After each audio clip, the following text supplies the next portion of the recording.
হয়ে গেছে। চুর কি সুন্দর পাতলা করে ছিল। জল ঢেললাম নাকি? এইখানে হচ্ছে শিম দিয়ে, আলু দিয়ে, পেঁয়াজ করে দিয়ে, তারপরে কি এটা কি করায়, মটরশুঁটি দিয়ে তোমাদের দাদা ভাইয়ের এটা পছন্দের খাবার করে দিয়েছি। আর এইখানে হচ্ছে শিম দিয়ে, আলু দিয়ে, পেঁয়াজ করে একই জিনিস মাছ দিয়ে করেছি ঝোল। এটা হচ্ছে আমার, মানে দুজনের দু রকম রেসিপি।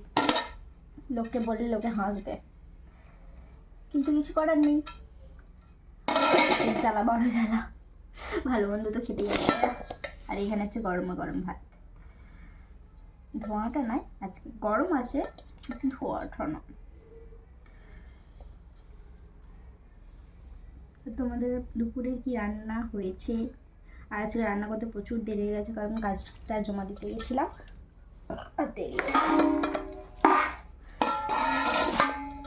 আর হচ্ছে তোমরা কি দুপুরে খাওয়া দাওয়া করলে অবশ্যই জানিও।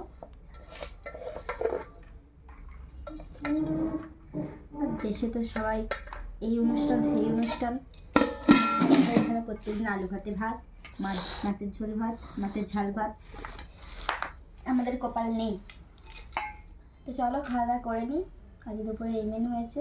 তোমাদের দুপুরে কি খাওয়া দাওয়া করলে অবশ্যই জানো। নেক্সট দিন অন্য ভিডিও নিয়ে আবার তোমাদের সামনে হাজির হচ্ছি। টাটা।